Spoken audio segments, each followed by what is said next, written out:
ونستعينه ونستغفره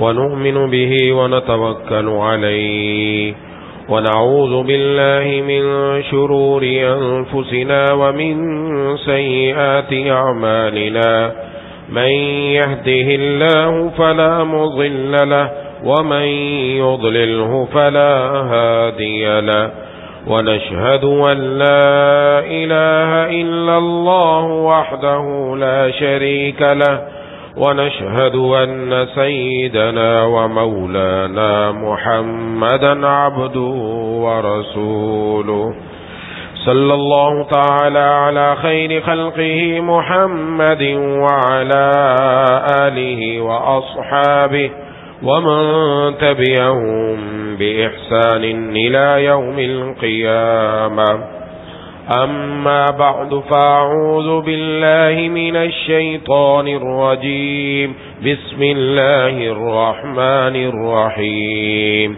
والذين يكنزون الذهب والفضة ولا ينفقونها في سبيل الله فبشرهم بعذاب أليم يوم يحمى عليها في نار جهنم فتكوى بها جباههم وجنوبهم وظهورهم هذا ما كنزتم لأنفسكم فذوقوا ما كنتم تكنزون صدق اللہ العظیم۔ میرے دوستوں اور ساتھیوں،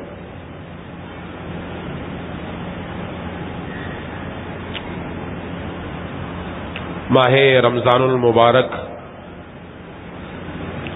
اللہ تبارک و تعالی کی رحمتوں برکتوں کا مہینہ ہے۔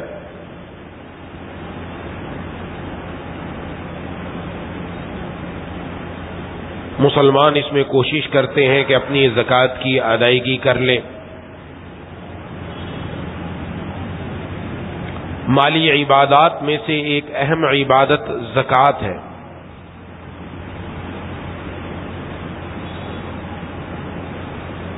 قرآن کریم میں اللہ تبارک و تعالی نے ان لوگوں کے لیے جو زکوٰۃ ادا نہیں کرتے، سورۃ التوبہ میں ارشاد فرمایا والذین یکنزون الذہب والفضہ، اور وہ لوگ جو سونے اور چاندی کو جمع کر کے رکھتے ہیں، خزانہ بنا کر رکھتے ہیں، گاڑ کر رکھتے ہیں، ولا ينفقونها فی سبیل اللہ، اور اس کو اللہ کے راستے میں خرچ نہیں کرتے، فبشرہم بعذاب علیم، تو ان کو دردناک عذاب کی خوشخبری سنا دیجیے۔ یوم یحمى علیہا فی نار جہنم، جس دن آگ دہکائیں گے اس مال پر دوزخ کی آگ، فتکوی بہا جباہہم وجنوبہم وظہورہم، اور اس سے داغی جائیں گی ان کی پیشانیاں، ان کے پہلو اور ان کی پیٹھیں۔ ھذا ما کنزتم لانفسکم، کہا جائے گا یہ وہ مال ہے جو تم نے اپنے لیے جمع کر کے رکھا تھا، فذوقوا ما کنتم تکنزون، اب مزہ چکھو جو کچھ تم نے جمع کیا تھا۔ جس طریقے سے نماز پڑھنا فرض ہے، اس طرح صاحب نصاب پر زکوٰۃ ادا کرنا بھی فرض ہے۔ قرآن کریم میں اللہ تبارک و تعالی نے نماز اور زکوٰۃ دونوں کو ساتھ ساتھ بیان کیا۔ اقیموا الصلاۃ وآتوا الزکاۃ، نماز قائم کرو، زکوٰۃ ادا کرو۔ یہ دونوں احکام ساتھ ساتھ بیان کرنے سے اندازہ ہوتا ہے کہ زکوٰۃ کی اہمیت کیا ہے، اور زکوٰۃ نہ دینے پر کتنی سخت وعید کہ ان کو دردناک عذاب کی خوشخبری سنا دیجیے۔ اور حدیث شریف کا مفہوم ہے کہ زکوٰۃ کا 1 روپیہ بھی اگر مال میں باقی رہ گیا تو سارے مال کو تباہ کرنے کے لیے کافی ہے۔ عام طور پر بہت سارے لوگ زکوٰۃ ادا ہی نہیں کرتے، پتہ ہی نہیں ہے۔ اس کی کوشش کرنی چاہیے۔ خود اگر ہمیں مسائل کا علم ہوتا ہے تو گھر والوں تک بھی بات پہنچانی چاہیے، یہ ہماری ذمہ داری ہے۔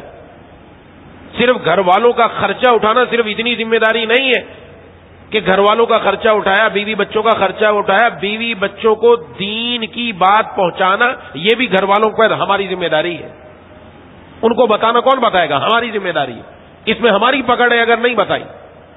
بہت ساری خواتین انہوں نے اپنے پاس زیور رکھا، زکات ادا نہیں کرتی. بہت سارے مرد بھی ایسے زکات ہی نہیں دی، عرصہ ہو گیا پتہ ہی نہیں ہے. اس لیے اس کا بڑا خیال رکھنا چاہیے. بعض لوگ تو زکات ادا نہیں کرتے، جی ہم تو سارا سال ہی بہت سارے فقیروں کو دیتے رہتے ہیں، مساجد بنواتے رہتے ہیں اور مدارس میں دیتے رہتے ہیں، ہمیں زکات دینے کی کیا ضرورت؟ کیا سارے سال نفل پڑھتے رہیں گے تو فرض پڑھنے کی ضرورت نہیں رہے گی کیا؟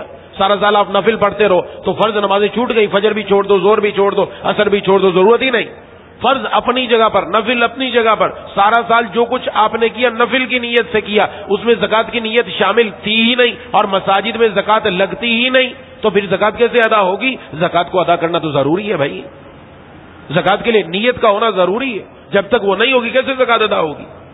بعض لوگ کہتے ہیں چلو جی میں نے حساب کتاب بس اندازے سے زکات نکال دی. اندازے سے زکات نکالنا بھی غلط ہے. اندازہ نہیں، پورا پورا حساب چاہیے، پورا پورا، تاکہ ہمارے ذمے میں اللہ تبارک و تعالیٰ کا کوئی حق باقی نہ رہے، کوئی حق باقی نہ رہے. سال کے بعد مطالبہ ہے، 1 سال کے بعد، اور وہ بھی 2.5%، لاکھ پر 2,500، وہ بھی بندہ دینے کے لیے تیار نہیں. اللہ نے قرآن کریم میں ایک جگہ ارشاد فرمایا ہمیں تمہارے نفس کے بخل کا پتہ تھا، ہم چاہتے تو سارا مال مانگ لیتے تم سے، لیکن سارا مال نہیں مانگا، ہم نے مال کا کچھ حصہ مانگا. اور اللہ کو کیا ضرورت ہے بھائی؟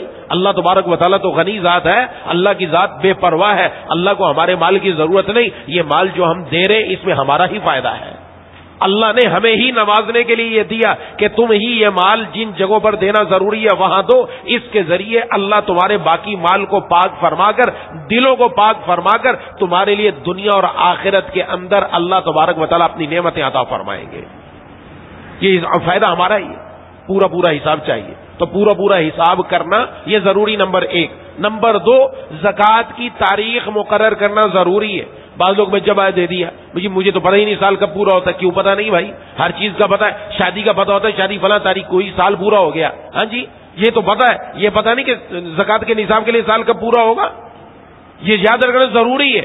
آگے پیچھے کرنے کی اجازت نہیں. مثلا اس کی مثال دے دیتا ہوں کہ میرا سال 1 رمضان کو پورا ہوتا ہے اور میں نے زکات دی 15 رمضان کو جا کر، نقصان کیا ہوگا؟ 1 رمضان کو میرے پاس 10 لاکھ تھے اور 15 رمضان کو میرے پاس 8 لاکھ تھے. میں نے 15 رمضان کو 8 لاکھ کی زکات کی، میرے ذمے میں زکات 10 لاکھ کی تھی، 2 لاکھ کی زکات میں نے ادا نہیں کی، گڑبڑ ہو گئی. اس لیے اپنی زکات کی تاریخ اپنی ڈائری میں لکھ کر رکھے. ہمیشہ کے لیے ڈائری بناؤ، الگ سے لکھو کہ میرے ذمے یہ زکات کی تاریخ یہ ہے اور اس تاریخ کو زکات کا حساب کرنا ضروری ہے. ہر سال لکھو. اگر کسی نے ابھی تک تاریخ مقرر نہیں کی، مقرر کرے، تاریخ مقرر کرے اور آ کر مشورہ کرنا چاہیے کہ میں اندازاً کب میرے ذمے میں میرے پاس اتنا پیسہ آ گیا تھا کہ جس کی وجہ سے میں صاحب نصاب ہو گیا تھا. تو بہرحال وہ ایک پوری تفصیل ہے، وہ آ کر معلوم کریں گے تو انشاءاللہ بتا دیں گے. اب آپ کو کون سی تاریخ مقرر کرنی چاہیے، کون سی تاریخ آپ رکھیں کہ جس کا حساب کر کے آپ زکات ادا کریں گے. تو یہ تاریخ یاد رکھنا یہ بھی ضروری ہے تاکہ میری زکات کی ادائیگی صحیح طور پر ہو جائے. اب زکات کن کن اموال پر فرض ہے؟ تو زکات صرف 4 قسم کے مال پر فرض ہے. اس کے علاوہ باقی کسی قسم کے مال پر فرض نہیں، چاہے کتنی قیمتی کیوں نہ ہو. بس 4 قسم کا مال. نمبر 1 سونا، چاہے استعمال کا ہو چاہے استعمال کا نہ ہو، دونوں صورتوں میں اس پر زکات ہے. نمبر 2 چاندی، یہ بھی چاہے استعمال میں آ رہی ہو یا استعمال میں نہ آ رہی ہو، دونوں صورتوں میں اس پر بھی زکات ہے. نمبر 3 نقد رقم، کسی بھی شکل میں ہو نقد رقم. اور نمبر 4 مال تجارت، وہ چیز جو آپ نے بیچنے کی نیت سے لے رکھی ہے. بیچنے کی نیت سے مکان ہو، پلاٹ ہو، دکان ہو، فلیٹ ہو یا کریانے کی دکان کا سارا سامان. جتنے بھی دنیا کے اندر تجارت کرنے والے سارا سامان جو کچھ لے کر آتے بیچنے کی نیت سے لاتے، اس میں ایک ایک چیز داخل ہے. تو ہر وہ چیز جو بیچنے کی نیت سے لائے یہ مال تجارت میں آ گئی.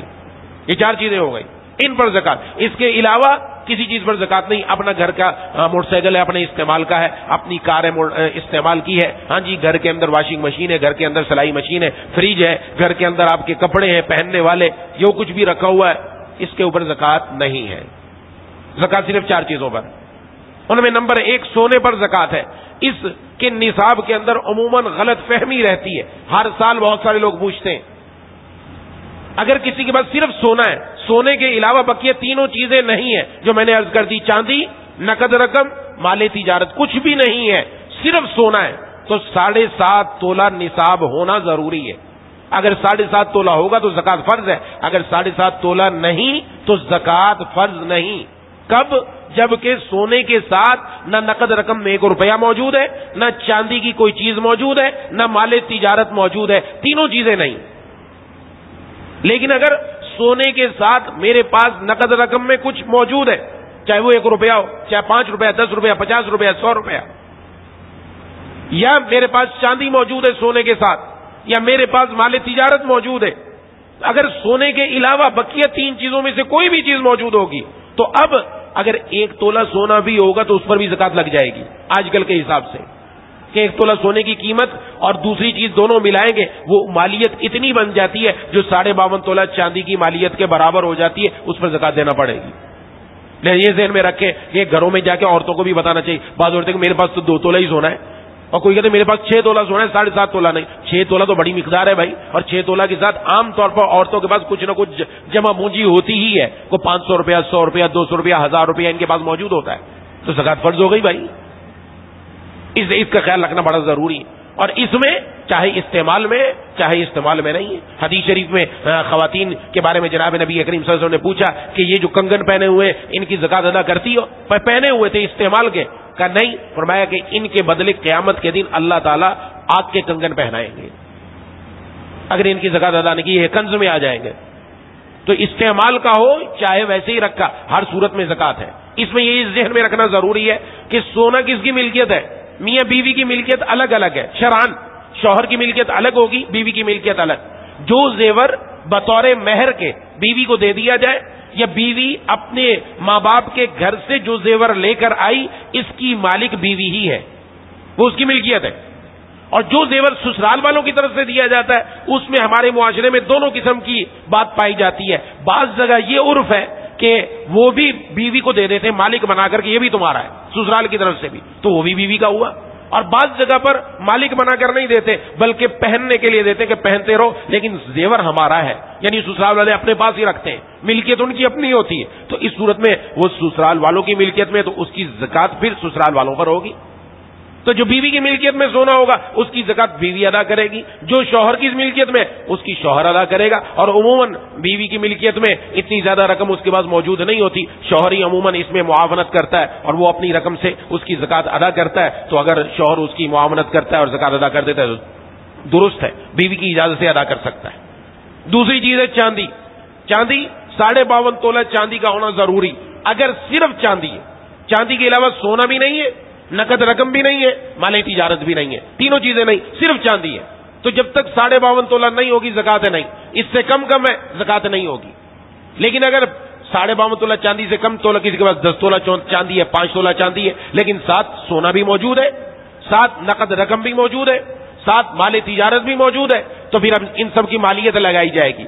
ان سب کی مالیت اگر 52.5 تولہ چاندی کے برابر ہو گئی تو زکات فرض ہو جائے گی. یہ بھی ذہن میں رکھیں, یہ سونے اور چاندی دونوں کے الگ الگ حساب کتاب. تیسری چیز ہے نقد رقم. نقد رقم میں وہ رقم جو ہمارے ہاتھ میں موجود ہے, ہمارے بینک اکاؤنٹ میں موجود ہے, وہ رقم جو پارٹیوں کے ذمے میں جنہوں نے ہمیں رقم دینی ہے, ہم نے کوئی چیز فروخت کی ان کے ذمے وہ ہمیں دیں گے, ہمیں اس رقم کے آنے کی امید ہے, وہ رقم بھی ہماری ہے. اسی طرح وہ رقم جو ہم نے BC میں جمع کرا رکھی ہے, بعض لوگوں نے BCO میں جمع کرا رکھی ہے, کسی کی BC میں 10 لاکھ جمع ہے, کسی کی 20 لاکھ جمع ہے, اتنی بھی رقمیں جمع BCO میں, ابھی تک BC وصول نہیں کی. وہ جو BC میں جمع رقم ہے اس پر بھی زکات دینی پڑے گی. تو نقد رقم کتنی ہو؟ اس وقت جو حکومت نے ریٹ مقرر کیا 52.5 تولہ چاندی کا وہ ہے 1,03,159 روپے. اتنی نقد رقم کسی کے پاس آج کے دن میں موجود ہے اور سال اس کا ہو چکا یعنی صاحب نصاب ہونے کو, تو اس کو زکات ادا کرنا لازم ہے. یہ رقم نقد رقم کے حساب سے. اور چوتھی چیز ہے مال تجارت. مال تجارت کیا؟ بیچنے کی نیت سے آپ نے مکان رکھا ہے, زمین لے رکھی ہے, پلاٹ لے رکھا ہے. بعض لوگ اس میں بھی ڈنڈی مارتے ہیں, دنیا کے اندر ہیلے کر لو, اپنے دل کو تسلی دینے کے لیے کچھ بھی کر لے, آخرت میں پکڑ ہوگی, یہ یاد رکھے.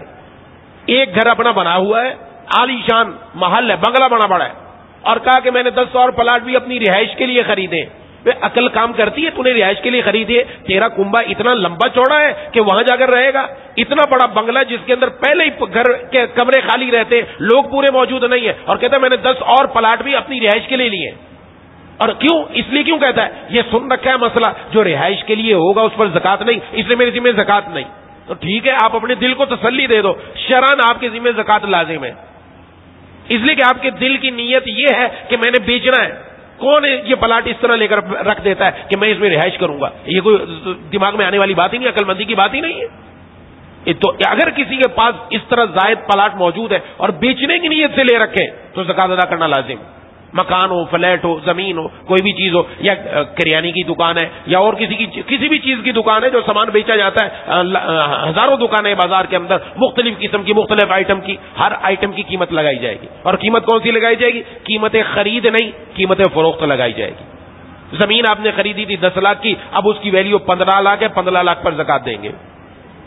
آپ کے پاس سامان ہے کریانے کا یا اس کے الیکٹرانکس کا، کوئی بھی ہارڈ ویئر کا کوئی بھی سامان موجود ہے، اس کی قیمت خرید پر نہیں، قیمت فروخت کے اوپر زکات ادا کریں گے.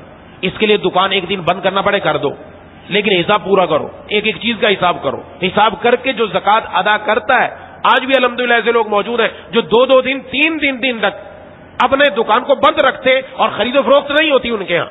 الحمدللہ ایسے لوگ موجود ہیں جو پورا حساب کر کے دیتے، اور ہر سال وہ بتاتے ہیں کہ اس دفعہ ہماری زکات مثلا اگر 4 لاکھ بنی ہے، کہ اگلے سال الحمدللہ اس دفعہ میری زکات 10 لاکھ بن رہی ہے. تو خود اندازہ لگا لو 10 لاکھ زکات کا مطلب کیا ہوتا ہے. اللہ بڑھاتے اللہ کے راستے میں جو کچھ مال دیا کم نہیں ہوتا، اور بڑھتا ہے، اللہ اور زیادہ دیتے ہیں. تو بہرحال مال تجارت میں قیمت فروخت لگے گی، قیمت خرید نہیں لگے گی.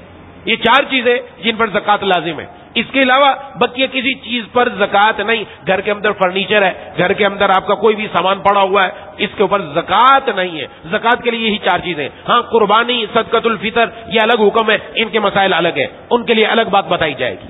تو یہ ذہن میں رکھنا ضروری ہے. اب یہ زکات فرض ہے، دینی کس کو ہے؟ اچھا، اس میں یہ بھی ذہن میں رکھے، بعض لوگ سمجھتے ہیں زکات کا فوراً نکالنا ضروری ہے، نہیں نکالیں گے تو مسئلہ ہو جائے گا. تو اگر کسی کے پاس آمدنی اتنی نہیں ہے، ساری زکات ایک دم نہیں نکال سکتا، تو شریعت نے اس کی اجازت دی تھوڑی تھوڑی کر کے نکال دیں. آپ اگر ہے مال تو ایک دم نکالو، جو ضرورت مند ہے اس کو دو. لیکن اگر اتنی ابھی آمدنی نہیں ہے اور حساب کتاب کم ہے تو پھر زکات تھوڑی تھوڑی کر کے بھی سال کے اندر ادا کی جا سکتی ہے. یہ بھی ذہن میں رکھنا ضروری ہے. اور یہ جو کہا جاتا ہے زکات میں سال گزرنا شرط ہے، بعض لوگ کہتے ہیں یہ میرے پاس تو پیسے ہیں، اس پر تو سال نہیں گزرا. تو سال گزرنے کا مطلب سمجھ لیں. سال گزرنے کا مطلب کیا ہے؟ سال گزرنے کا مطلب یہ، پچھلے یکم رمضان کو میں صاحب نصاب تھا، پچھلے یکم رمضان کو تقریباً 28,000 روپے نصاب تھا، 88,000 روپے، 88,000 میرے پاس موجود تھے. اور اس سال جب یکم رمضان آیا میرے پاس 1,03,159 روپے یا اس سے زائد موجود ہے. تو یہ پورا سال میرا صاحب نصاب ہونے کی حالت میں گزرا. اب مجھے زکات ادا کرنی. اب چاہے یکم رمضان سے 2 دن پہلے، 5 دن پہلے، 10 دن پہلے کوئی سودا لگا اور 10 لاکھ میرے ہاتھ میں آ گئے، اس کی بھی زکات میں یکم رمضان کو ادا کروں گا. یہ نہیں کہا جائے گا کہ جی اس پر تو سال نہیں گزرا. سال گزرنے کا مطلب ایک ایک روپے پیسے پر سال گزرنا مراد نہیں ہے. سال گزرنے کا مقصد یہ، میں صاحب نصاب پورا 1 سال رہا، یہ مقصد ہے کہ میں صاحب نصاب ہوں، پورا 1 سال ہو گیا مجھے، تو اب مجھے زکات دینی ہے. اب جو کچھ بھی ہوگا سب کی زکات ادا کرنا لازم ہے.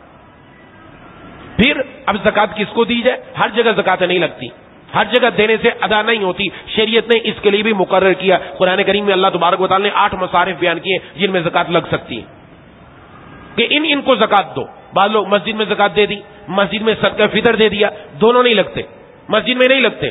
دینے سے زکات بھی ادا نہیں ہوگی، صدقہ فطر بھی ادا نہیں ہوگا، یاد رکھیں. مسجد میں نہیں لگتے، نہ تعمیر میں لگتے، نہ کسی کام میں لگتے. زکات کے لیے تملیک یعنی کسی کو مالک بنانا شرط ہے کہ میں کسی آدمی کو اپنی جیب سے رقم نکال کر مالک بنا دوں، یہ آپ کی ہے، آپ جیسے چاہیں اس کو خرچ کریں، یہ ضروری ہے. جب تک یہ نہیں پایا جائے گا زکات ادا نہیں ہوگی.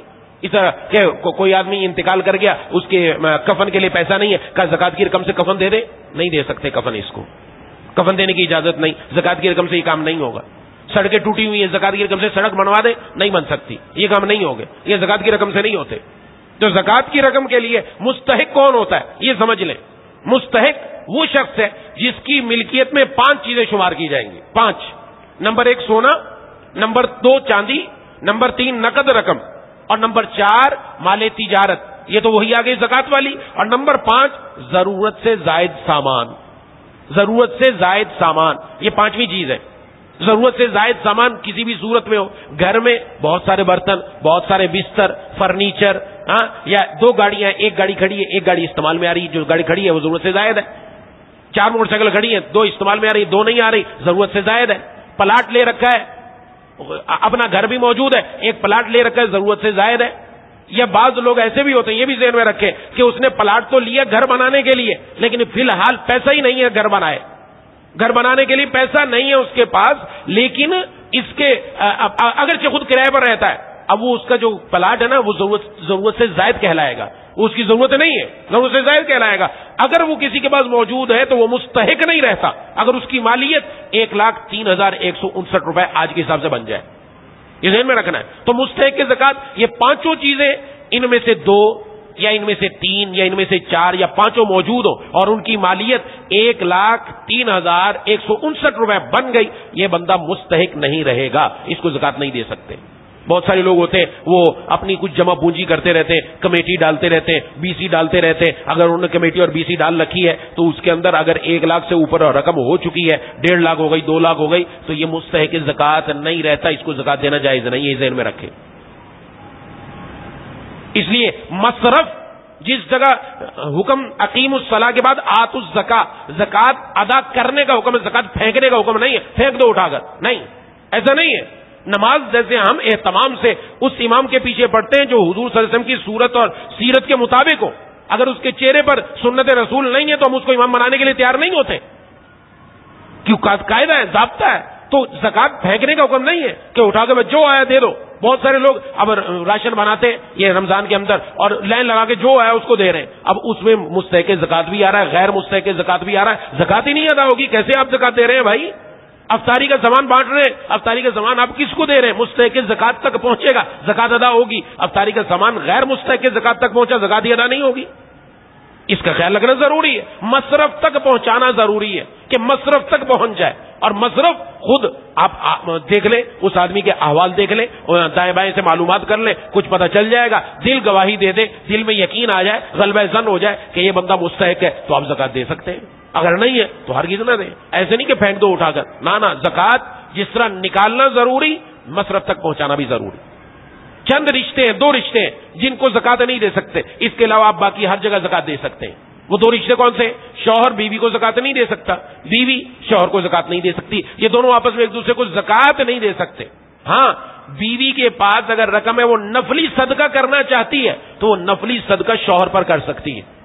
ایسے واقعات موجود ہیں. ہاں، ایسی حضرت زینب رضی اللہ تعالیٰ عنہ اپنے شوہر کے لیے حضور صلی اللہ علیہ وسلم کی خدمت میں آئی تھی اور آ کر عرض کیا تھا، پوچھا تھا کہ اگر ہماری شوہر اس طرح ہم صدقہ نکالنا چاہتی ہیں کیا ان کو دے دیا کریں؟ فرمایا اس پر ڈبل ثواب ہے، ایک صدقے کا، ایک صلہ رحمی کا.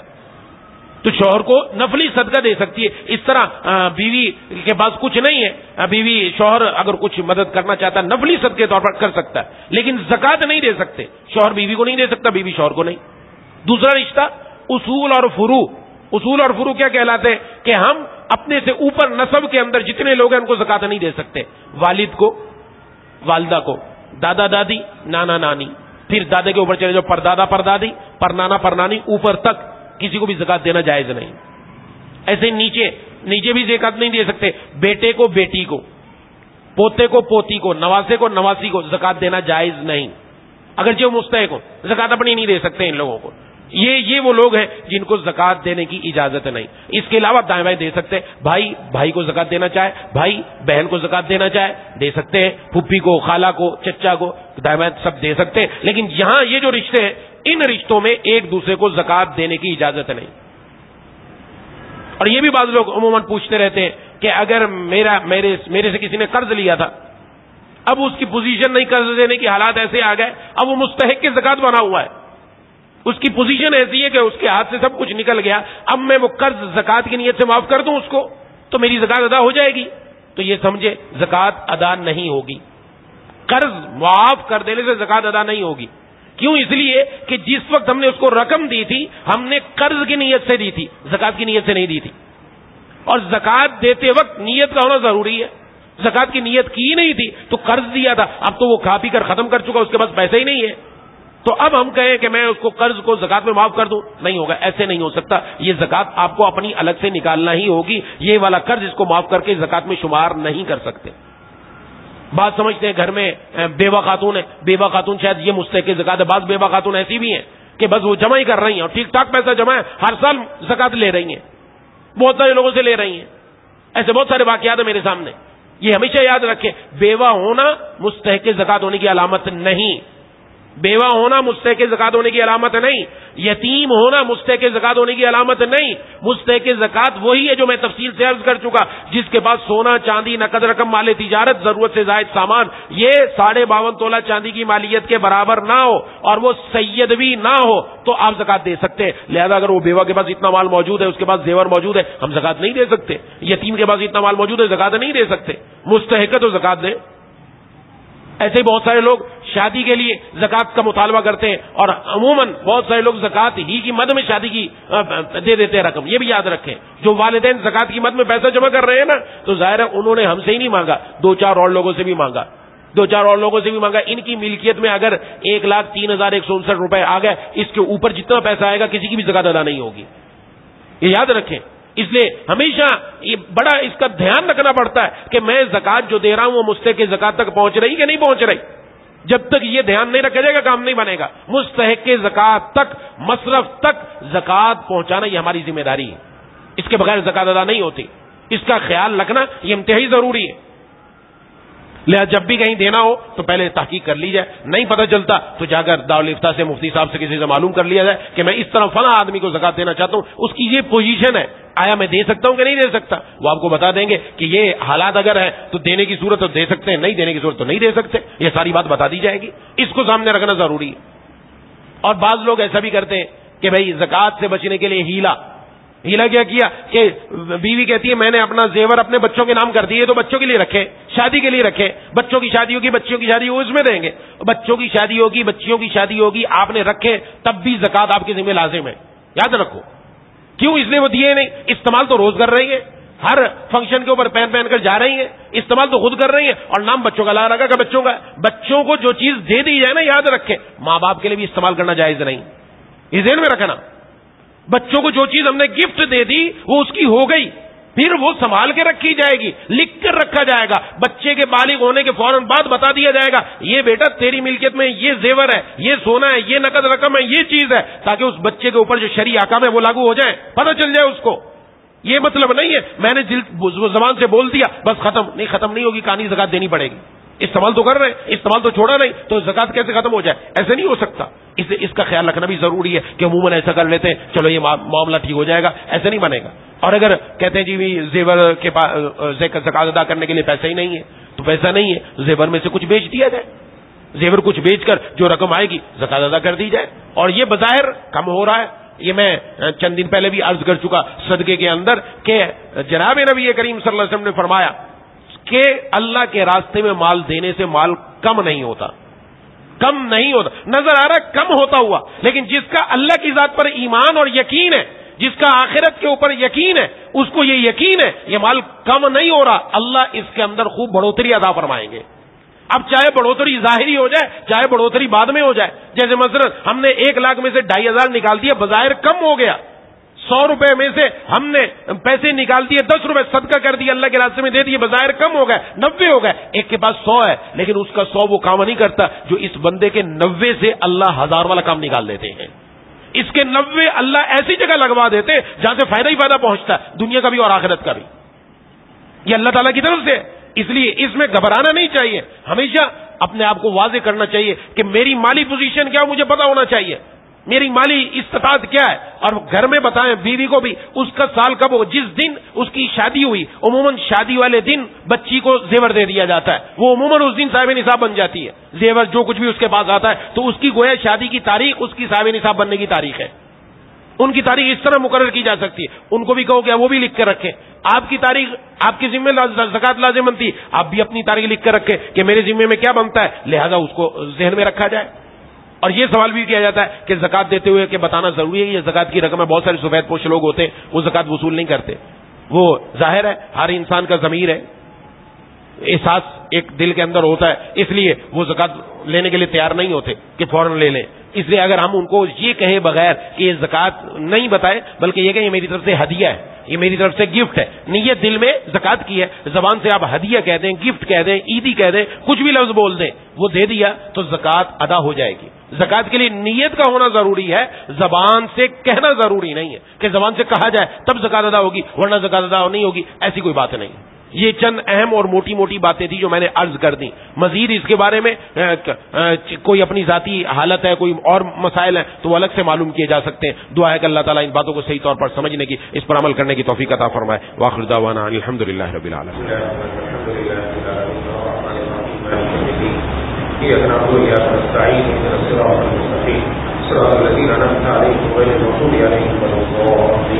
اللهم صل على سيدنا مولانا محمد وعلى آل سيدنا ومولانا محمد وبارك وسلم. لا إله إلا الله الحليم الكريم سبحان الله رب العرش العظيم والحمد لله رب العالمين. الله لا إله إلا هو الحي القيوم لا إله إلا أنت سبحانك إني كنت من الظالمين. مولا کریم الہ العالمین اے ارحم الراحمین، ہم سب کی حاضری کو اپنی بارگاہ میں قبول مقبول فرما لیجیے. یا اللہ آج تک جتنے روزے رکھنے کی توفیق عطا فرمائی، تراویح کی توفیق، تلاوت کی توفیق، تسبیحات کی توفیق، جتنی عبادات کی توفیق عطا فرمائی، ان تمام عبادات کو اپنی بارگاہ میں قبول مقبول فرما لیجیے. مولا کریم یہ پہلا عشرہ یا اللہ اختتام کے قریب ہے، مولا کریم الہ العالمین اس میں آپ کی رحمت خوب برسی. مولا کریم الہ العالمین ہم سب کو اس رحمت کا مستحق بنا دیجیے. مولا کریم الہ العالمین اے ارحم الراحمین یا ذی الجلال والاکرام، یا اللہ یا ارحم الراحمین ہم میں سے جو بھی جس گناہ میں مبتلا ہے اسے وہ گناہ چھوڑنے کی توفیق عطا فرما دیجیے. یا اللہ ہماری ہمارے والدین کی، بیوی بچوں کی، بہن بھائیوں کی، دوستوں احباب کی، تمام رشتے داروں کی، اہل پاکستان کی، پوری امت مسلمہ کی مغفرت فرما دیجیے. مولا کریم اس وقت پوری دنیا میں ماہ مبارک کی برکتیں نازل ہو رہی ہے. یا اللہ پوری دنیا میں تمام مساجد میں تراویح اور قرآن کریم کی تلاوت کا اہتمام، اور صرف مساجد میں نہیں گھر گھر کے اندر یا اللہ تراویح کا اہتمام کیا جا رہا ہے. مولا کریم اے الہ العالمین اگر سے نالائق ہیں ہم، یا اللہ ہمارے اوپر جو کچھ حالات ہیں ہمارے ہی گناہوں کا نتیجہ، یا اللہ اس رمضان کی برکت سے، تراویح کی برکت سے، اس قرآن کی برکت سے یا اللہ پوری امت مسلمہ پر اپنا رحم نازل فرما دیجیے. مولا کریم کسی کو محفوظ نہ فرمائیے. یا الہ العالمین یا ارحم الراحمین یا ذی الجلال والاکرام یا اللہ یا ارحم الراحمین اے چھوٹے چھوٹے بچوں کو روزی پہنچانے والے اللہ، اے بے قراروں کو قرار عطا کرنے والے اللہ، اے مانگنے والوں کو دینے والے اللہ. مولا کریم نالائکی ہماری کی طرف سے یا اللہ ہمارے دل کا پیالہ سیدھا کر کے آسمان کی طرف کر دیجیے. اس دل کے پیالے میں یا اللہ اپنی اجر محبت عطا فرما دیجیے. مولا کریم اس ماہ مبارک کی برکت سے یا اللہ تقوی کی دولت عطا فرما دیجیے. یا اللہ شکر گزاری کی دولت عطا فرما دیجیے. مولا کریم الہ العالمین ہم جانوں کا عذاب نہیں سہ سکتے، قبر کی ہولناکیوں کو برداشت نہیں کر سکتے. مولا کریم الہ العالمین اے ارحم الراحمین یا ذی الجلال والاکرام عمر کا ایک بڑا حصہ آپ سے دوری میں گزر گیا. یا اللہ بالغ ہونے کے بعد اب تک جو کچھ ہم سے لاپرواہی ہوئی، بھول کر جان پوچھ کر ہماری زمین نہیں چپ کر کے سب سے سچی کو پکڑتے ہیں آپ اور ایک کریم میں کہتا ہے دل کو کر دے پاک سبغیات سے، دل کو کر دے پاک سبغیات سے، سینہ بھر دے وہ میرا انوار سے، نیک کاموں کی یہ صورت میری اے میرے مولا تو کر دے ویسی سیرت میری. سن میرے مولا میری فریاد کو، سن میرے مولا میری فریاد کو، اور میرے مولا میری امداد کو. مولا کریم الہ العالمین کہ ہمارے ہاتھ آپ کے سامنے ہوئے دلوں کے اندر مولا کریم کیا اللہ جتنا بڑا آپ کا نام ہے اتنا بڑا افسر پر کر فرما دیجیے. ہماری نالائکیوں کو ختم فرما کر ہم نے اپنے لائق اور یا اللہ اپنے پیارے بندوں میں شامل فرما دیجیے. مولا کریم الہ العالمین جس طرح بشیر اور مغرب کے درمیان دوری ہے اس طرح ہمارے گناہوں کے درمیان دوری پیدا فرما دے. مولا کریم الہ العالمین یا ذی الجلال والاکرام یا اللہ ماہ مبارک کے اگلے دن بقیہ دن یا اللہ بہترین حالت میں گزارنے کی توفیق عطا فرما دیجیے. مولا کریم خون سے خون عبادت میں جڑنے کی توفیق عطا فرما دیجیے. اے الہ العالمین خون سے خون گناہوں سے بچنے والا بنا دیجیے. ہماری آنکھوں میں, ہماری زبان میں, ہمارے کانوں میں, ہمارے دل میں, ہمارے خون کے ایک ایک قطرے میں نور پیدا فرما دیجیے. مولا کریم اے الہ العالمین ہم میں سے جو بیمار, گھروں میں جو بیمار, دوستوں احباب میں جو بیمار, جنہوں نے بیماروں کے لیے دعا کے لیے کہا, کہنا چاہتے تھے نہیں کہہ سکے, امید رکھتے ہیں پیغام پہنچایا نہ پہنچ سکا, سب کو شفا کاملہ عاجلہ مستمر عطا فرما دیجیے. خدیجہ بنت محمد علی ہے, ان کا بائی پاس سرجری بتائی ہے, دعا فرمایا اللہ تبارک و تعالیٰ ان کے اس معاملے کو خیر و عافیت کے ساتھ خوب صحت والا بنا دیجیے. بولے کریم الہ العالمین اور بھی ارسلان عباسی نے اور ان کے والد صاحب کے لیے دعا کے لیے کہا ہے, عثمان بھائی کے لیے دعا کے لیے کہا ہے, اور محمد حافظ رسول صاحب نے اور شریف بھائی نے, عیسیٰ اور مغل بچے ان کے لیے دعا کے لیے کہا گیا, اور کچھ خواتین نے دعا کے لیے کہا. یا الہ العالمین جن لوگوں نے کہا یا اللہ ان سب میں جو یا اللہ ان کو جو بھی مسئلہ ہے, یا اللہ جو بیماری ہے, جو تکلیف ہے, سب دور کروا دیجیے. یا اللہ یہاں مسجد میں کوئی بیمار موجود ہے, اسپتالوں میں موجود ہے, گھروں میں موجود ہے, یا اللہ سب کو صحت کی دولت سے مالا مال کروا دیجیے. بولے کریم الہ العالمین اے ارحم الراحمین یا اللہ صرف اپنا محتاج رکھیے, کسی کا محتاج نہ بنائیے. یا اللہ یا اللہ یا ذل جلال والاکرام یا ارحم الراحمین یا الہ العالمین جتنے ساتھی مسلمین یہاں موجود ہیں, ہم سب کے دلوں میں جتنی جائز تمنا ہے پوری کروا دیجیے. اے الہ العالمین ماہ مبارک کا قدردان بنا دیجیے. یا اللہ قرآن کریم کی قدر کرنے کی توفیق عطا فرما دیجیے. صبح شام اس کی تلاوت کی توفیق عطا فرما دیجیے. یا اللہ جہاں رہے ہر حال میں ہمارے تقویٰ کو سلامت رکھیے. بولے کریم ہمارے تقویٰ کو سلامت رکھیے. اے الہ العالمین اے ارحم الراحمین یا ذل جلال والاکرام جتنی دعائیں آپ کی محبوب سرکار دو عالم صلی اللہ علیہ وسلم نے مانگی ہیں, سب ہم سب کے حق میں قبول فرما دیجیے. جن چیزوں سے پناہ مانگی ان سب سے سب کو پناہ عطا فرما دیجیے. با حیا با وفا با خدا بنا دیجیے. سلام کی اعلیٰ سلام کے ایمان کے ساتھ زندہ رکھیے. سلام کی اعلیٰ سلام کے ایمان کے ساتھ دنیا سے اٹھائیے. حافظین کے حضرت شریروں کے شر نظر وقت میں ہم سب کی حفاظت فرما دیجیے. بولے کریم الہ العالمین اے رب العالمین اس مسجد کو, دنیا کی تمام مساجد کو اپنے پیاروں کے سیدوں سے آباد فرما دیجیے. یا اللہ جو صاحب نصاب ہے, مردوں میں عورتوں میں سب کو یا اللہ بھرپور طریقے سے پوری زکات ادا کرنے کی توفیق عطا فرما دیجیے. یا اللہ ہم سب کو اپنے راستے میں خرچ کرنے کی توفیق عطا فرما دیجیے. یا اللہ سخی بنا دیجیے, بخل سے ہم سب کی حفاظت فرما دیجیے, سچا بنا دیجیے, جھوٹ سے ہم سب کی حفاظت فرما دیجیے, مخلص بنا دیجیے, ریا سے ہم سب کی حفاظت فرما دیجیے. اے الہ العالمین اے ارحم الراحمین یا ذل جلال والاکرام ایکسیڈنٹ سے, اچانک موت سے ہم سب کی حفاظت فرما دیں. عدالتوں سے, کچہریوں سے, تھانوں سے, اسپتالوں سے ہم سب کی حفاظت فرما دیجیے. صلی اللہ علیہ وسلم محمد وعلی آلہ وصحبہ اجمعین.